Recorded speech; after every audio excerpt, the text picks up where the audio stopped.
So, thanks for jumping on this. Where are you calling from today? So I'm located in Deddington in Oxfordshire. Okay. Is this a busy time of year for you, with work Yep, and family, etc.?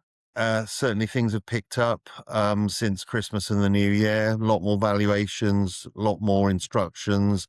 Viewings have increased tremendously, and we are getting offers and we are agreeing sales. Ah, so everything's on the up. So I can see you've been the owner of Mark David Estate Agents for about 13 years now. Yeah, Is that we right? started it in 2012. Okay, so you obviously doing quite well. You've got 7 offices, I see. Haven't got 7. We have 2 offices, one in Deddington, one in Chipping Norton, and then we have 2 associated offices in London, one in Mayfair and one in Park Lane.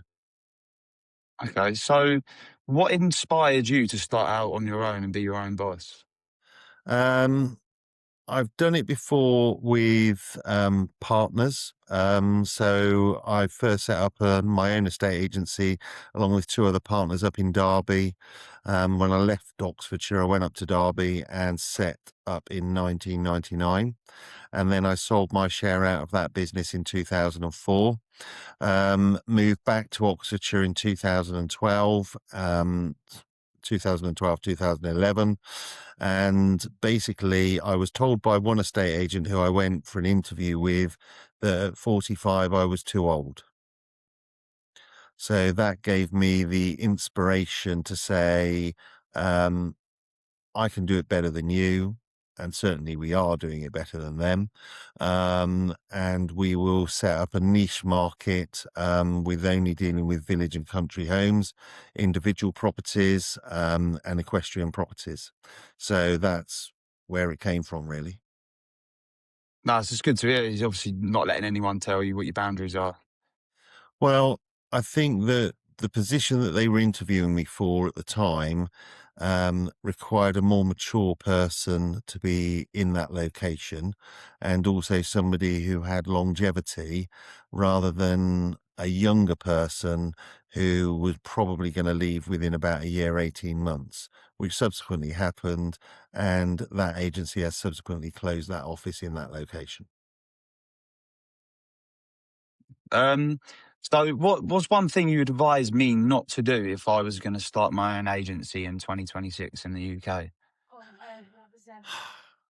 I think that is difficult because the number of estate agents through various formats have expanded quite considerably over the last 5 to 7 years. So the self-employed model under an umbrella has increased tremendously. Um, I'm not too sure whether or not that is the right way forward, because it is pyramid selling in effect. Because obviously there is somebody at the top, and they have a lot of associates on the ground who are marketing properties under a banner and under their self-employed name. Now, what I would say is that the value of their perceived business, which they think they are running, is actually worthless. It doesn't hold any value. They won't be able to sell it in the future. They're only going to make money at this moment in time out of it. So what they are building as a brand is actually on that basis worth nothing. The only brand it is worth something to is the person at the top of the pyramid. Okay. So if, let's say, for instance, I was working under the banner of Fine and Country or Hortons, the business that I was generating is business here and now. It's not something that I could subsequently sell in the future to somebody else with a value attached to it. So the money that I'm making is only here and now. What I'm building under the Mark David banner is hopefully going to be worth something that I can sell should I want to exit the business to somebody else in the future. I understand where you're coming from in terms of, like, say you are putting through a sale, that, like you say, that's the here and now.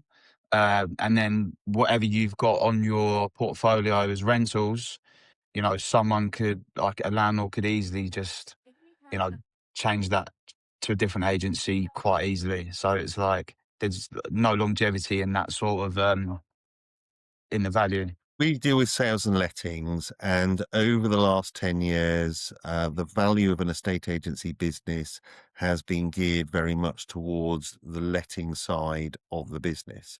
So the number of houses that you're managing, the number of houses that you're letting, because that is regular income coming in, that is what is perceived to be the value of the business. However, with the Rent Reform Act coming in a few months' time, I think that is going to change the landscape, not only for rentals, but also how potential buyers of estate agency businesses will value the business based on the rental side of it. I think it will become worth less on the rental side, and actually your sales side of the business, like back in the 80s when a lot of banks and insurance companies bought up a number of estate agencies, that's where the value of the business will lie, because the greater fees are earned through the sales side of the business rather than through the letting side of the business.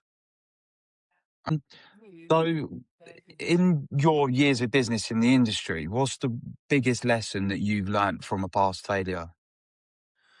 Um, Staff. You're only as good as the staff that you have. And I think that what I'm seeing is that there are less good people coming into the business. So, where I am in age wise, there are a number of agents who I know who are of my sort of age group who probably in the next 5 to 10 years will retire. What I'm seeing is that there doesn't seem to be people coming up through the ranks of a state agency who are going to be as knowledgeable and as committed as what we are. Do you think that's like a generational issue with younger people just being less committed to a career because there's, everyone's looking at, oh, make money online? Absolutely. Absolutely. I think that, these influencers, as they call themselves now, they're very much out there. They're earning money through TikTok, through other mediums of exposing themselves. But again, that will have a longevity, and, that will come to an end like everything else comes to an end, and things will be reinvented in a different way. The way we sell houses now compared to how we sold houses 40 years ago is completely different. And again, in 40 years' time, how we sell houses will be completely different. Would you say that's more down to like the evolution of technology, or just the change in like government regulations?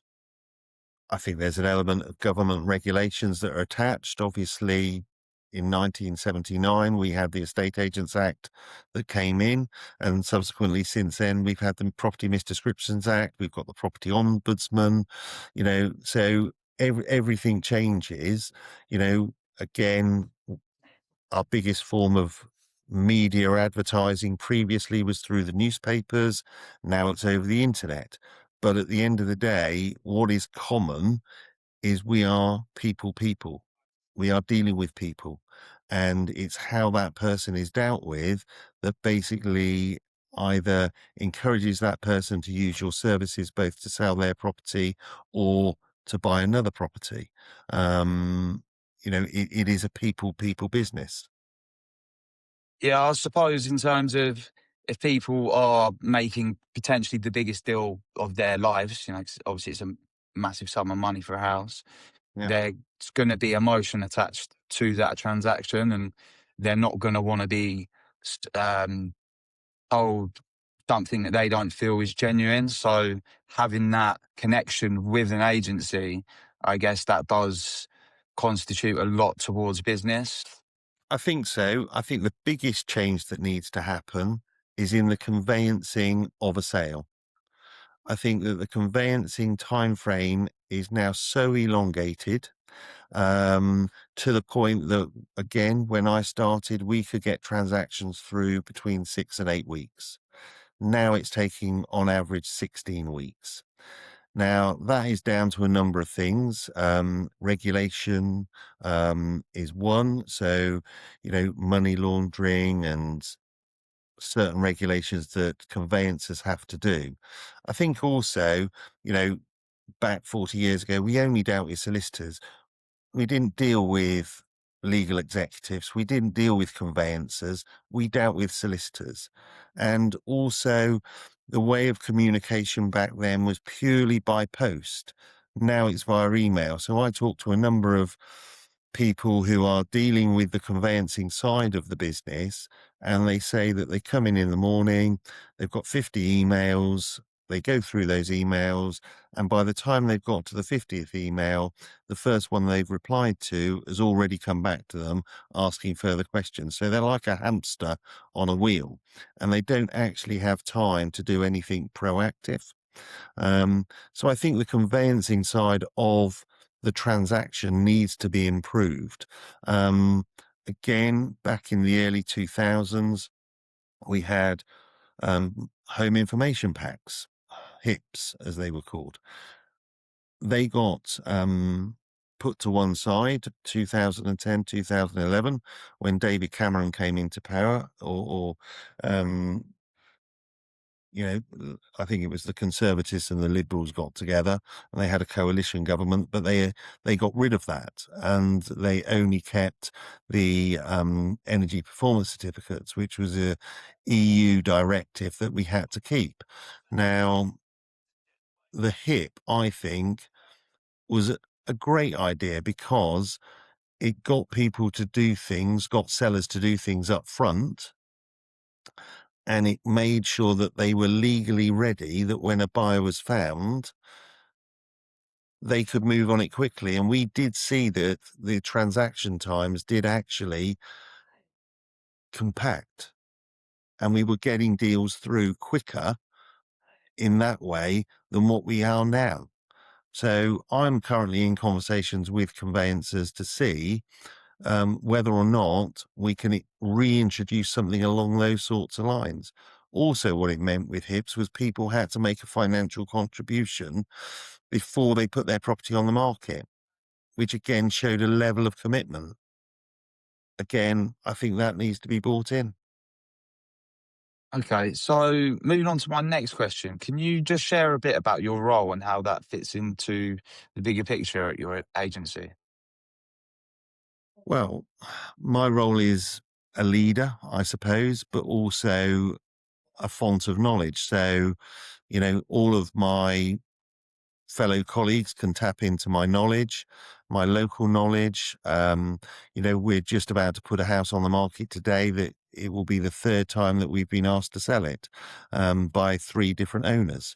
It's that sort of repetition of business that obviously we want to engage with. So I suppose not only am I still going out and putting houses on the market myself, but also people can actually sort of tap into me for, knowledge of the local market.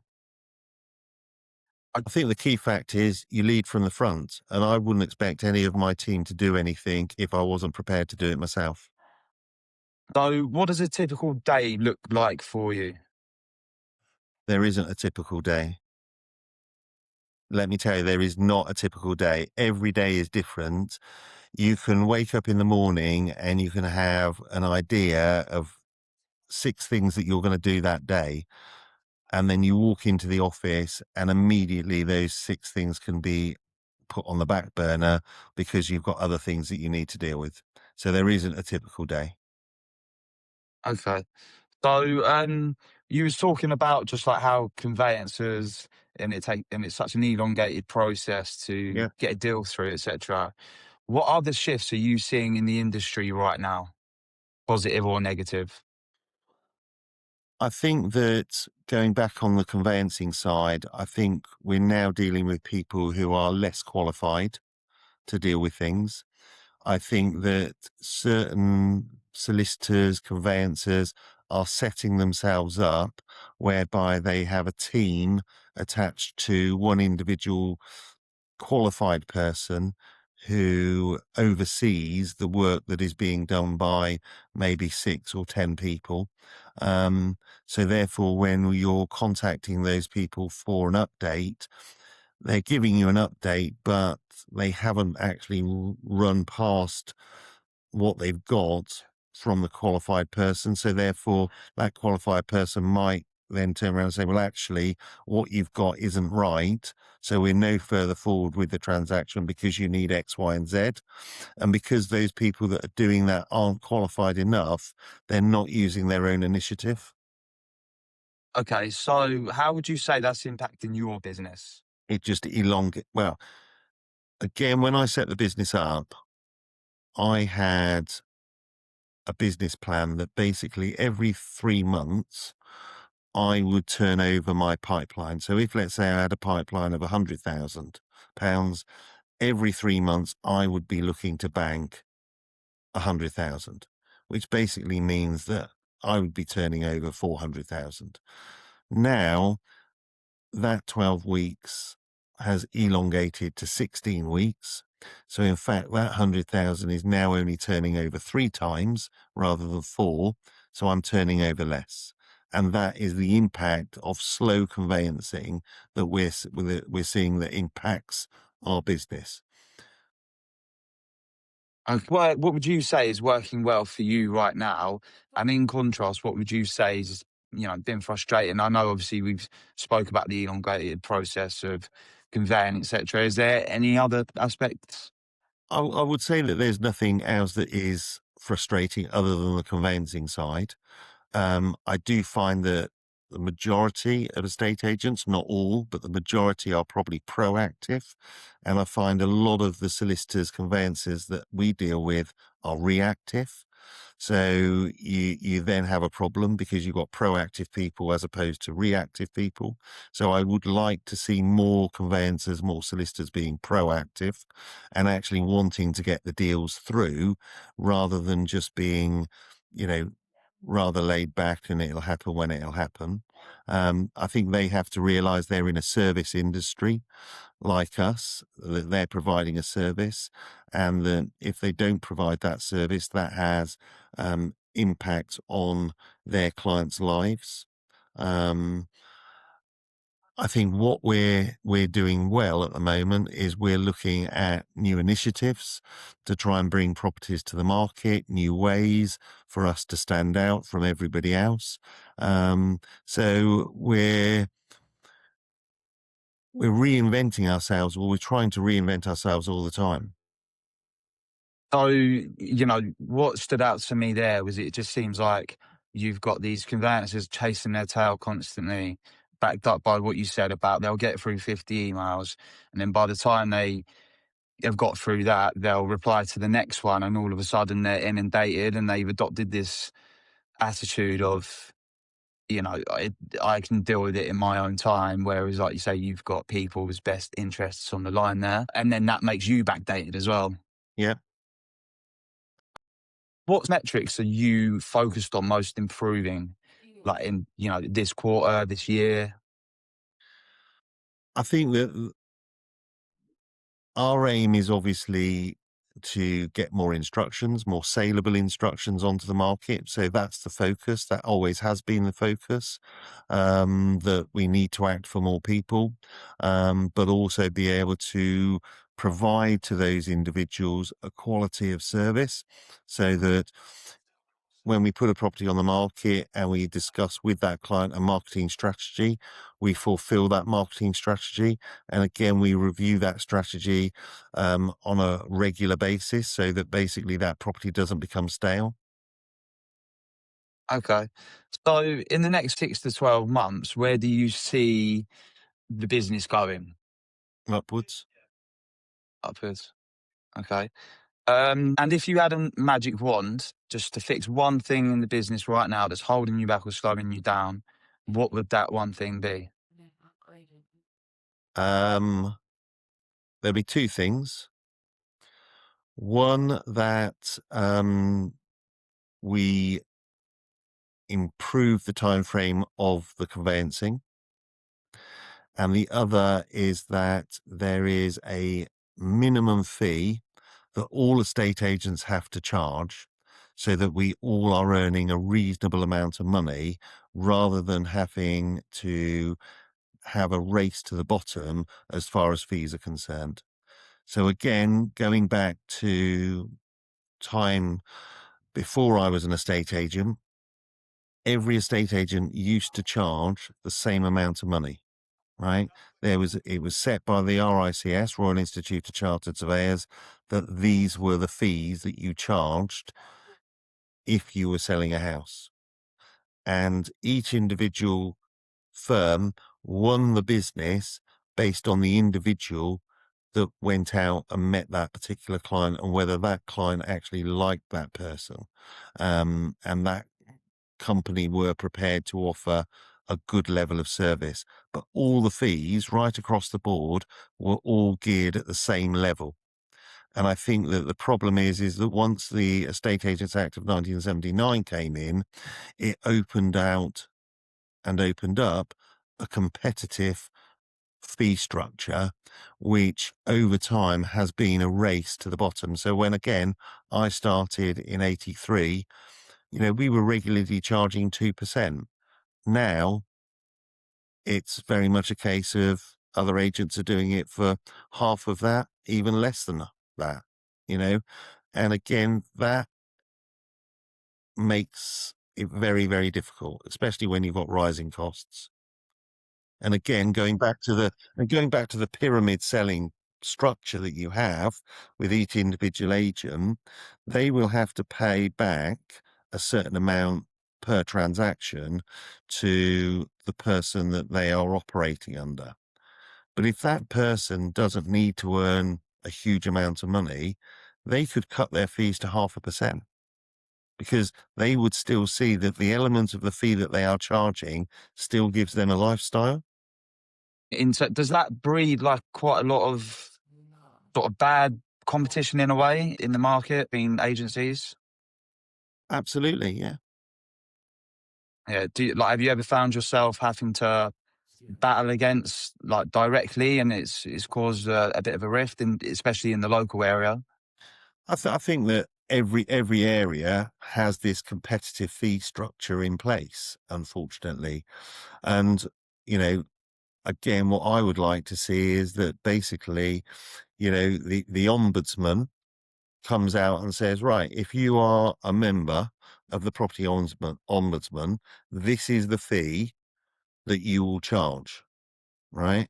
And it has to be a minimum fee. You can charge more, but you can't charge less, because you have to have a certain level of service that you're going to be able to provide, and that minimum fee enables you to provide that.